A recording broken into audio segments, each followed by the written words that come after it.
एक ही देश के दो राज्यों की पुलिस में इस तरह से गोलाबारी हुई कि जब गोली लगी तो वो सीने के पास आके रुक गई। मिजोरम की पुलिस की फायरिंग में असम पुलिस के कई जवान घायल हुए, कई की जान चली गई। लेकिन राम सिंह चौहान ऐसे हैं जो दिसंबर में रिटायर कर रहे हैं, अब सीने में एक गोली लेकर। कैसे देखते हैं इस पूरे प्रकरण को आप? सबसे पहले तो एबीपी न्यूज़ के हमारे आसाम वासियों की तरफ से बहुत बहुत धन्यवाद, नमस्कार। आप लोग इतना तकलीफ़ उठाकर आसाम आकर पहुँचे हैं, उसके लिए मैं बहुत धन्यवाद दे रहा हूँ आप लोगों का, एबीपी न्यूज़ को। और मेरा कहना में यही है कि मैं कोकराझार भी बहुत सीरियस कंडीशन में खटा, 4 बार खटा, कार्बी आंलंग भी खटा, हाँ। और ऐसा माफिक सिचुएशन मेरे को कभी नहीं मिला। ये ज़िंदगी में 60 साल रनिंग है मेरा एज, 4-5 महीना बाकी है मेरा रिटायरमेंट जाने को, लेकिन ये पहली बार मिला है। तो इससे महसूस होता है कि घर का लड़ाई नहीं है, ये देश का लड़ाई है। क्योंकि हम लोग भी यदि उन लोग जैसा निष्ठुर होकर के हम लोग अगर रहता तो उन लोग से पहले हम लोग फायर खोल डालता। लेकिन हम लोग सरकार का 100% आदेश मानकर हम लोग फॉलो कर कर चलते हैं, और सरकार जो कहेंगे बलिदान हो जाएंगे, कुछ भी हो जाएगा, मगर सरकार का जो आदेश है उसको 100% हम लोग पालन कर कर चलेंगे और चलते रहेंगे। क्योंकि डिसिप्लिन को हम लोग तोड़कर चलने वाला वो जवान हम लोग नहीं है। जहाँ डिसिप्लिन नहीं है वहाँ कुछ नहीं है। तो क्या मिजोरम के तरफ, सरकार की तरफ से मिजोरम पुलिस को ये आदेश थे फायरिंग करने के, आप ये कह रहे हैं?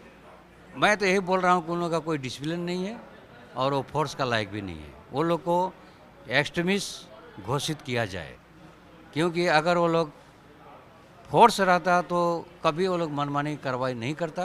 वो लोग फोर्स नहीं है, वो क्या एमपी लिखा रहता है मिजोरम पुलिस, वो लोग एक्सट्रीमिस्ट है, हाँ। और सरकार भी उन लोगों का एक्सट्रीमिस्ट है। क्योंकि मैं घोषित करता हूँ, छोटा हो सकता हूँ मगर दिल बहुत बड़ा है। अभी भी छाती में गोली पड़ा हुआ है, लेकिन अभी भी मैं हार नहीं मानूंगा। माँ के लिए मैं बलिदान कुर्बान हो जाऊंगा, मगर माँ का सेवा करूंगा, करते ही रहूंगा। और इसी माँ का गोद में एक दिन था, एक दिन चला जाऊंगा, मगर इससे मैं डरने वाला नहीं हूँ। 7 सिस्टर्स कहा जाता है, 7 राज्य हैं एक साथ रहने वाले, लेकिन ये तस्वीरें क्या बयां करती हैं? वही तो, इसीलिए मैं बोलता हूँ इसको 7 सिस्टर 1 मदर बोला जाता है। ये 1 मदर का मतलब होता है आसाम माँ है, इसी से लोग डिवाइड हुआ है, हाँ। इसको हम लोग को बुरा नज़र से नहीं देखना है, हाँ, बुरा नज़र से नहीं देखना है। भाई भाई में जैसा रहता है उसी तरह मिल मिलाप से रहना चाहिए, तभी तो भविष्य अच्छा चलता है और देश का भी उन्नति होता है, अच्छा होता है। मगर ये तो देखे हैं कि ये तो जैसे जो पाकिस्तान, घटना हुई थी वो क्या हुआ था, आपके साथ क्या घटा था जो गोली लगी? गोली पहला बार तो हम लोग वहाँ, शुरुआत से मैं बोलता हूँ 2:30-3 बजे का घटना है। आपको वहाँ डीआईजी आईजीपी साहब भी थे, डीआईजी साहब भी थे, एसपी साहब भी थे, और हमारा 21st बटालियन का कमांडेंट साहब भी थे, और हम लोग एसआई रैंक वाला और जवान हवलदार सभी कम से कम 400-500 जवान थे वहाँ टोटल। तो हम लोग आसाम का अंडर में 3 घर बनाया था। वो लोग 3 घर बना करके मिजो पुलिस उसको पूरा पैरामीटर दे करके बंकर बना करके उसमें वो लोग माने था वहाँ में। तो हम लोग जा करके उन लोगों को धक्का धुक्की दे करके उन लोग को हटाया कि आसाम का ज़मीन है, आप लोग आसाम का ज़मीन खाली कर दो, यहाँ आप लोग का यहाँ जगह नहीं है, यहाँ मत रहो आप लोग। तो वो लोग नहीं मानता है, वो लोग बोलता है नहीं हम लोग का मिजोरम का माटी है। हम लोग बोलते हैं नहीं ये आसाम का माटी है, बोल करके हम लोग संख्या में हम लोग का ज़्यादा था, इसलिए वो लोग बैक हो गया। वो लोग जब बैक हो गया, वो स्थान छोड़ करके दूसरे स्थान पर चला गया।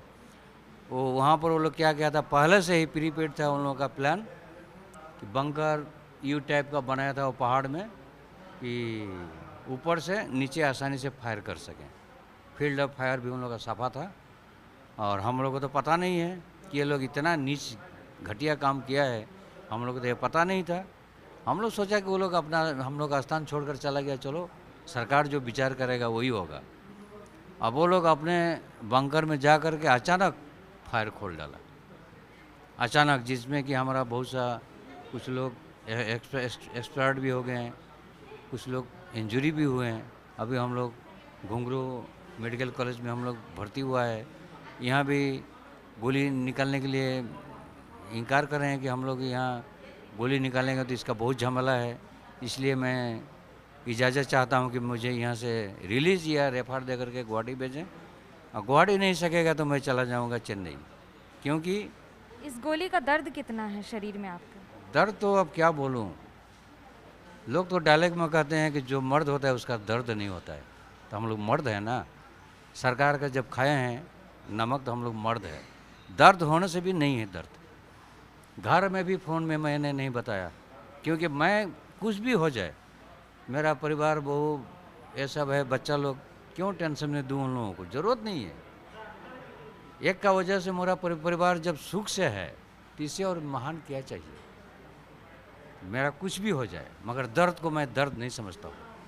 ये एक अजीब दर्द है जो सीने में भी है, दर्द भी है, रहेगा भी, क्योंकि ये गोली जब तक रहेगी तब तक एहसास कराती रहेगी कि ये गोली किसने चलाई थी, एक और फोर्स ने एक और फोर्स पर।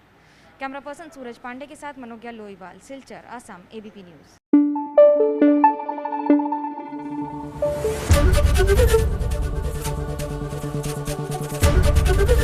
एबीपी न्यूज़ आपको रखे आगे।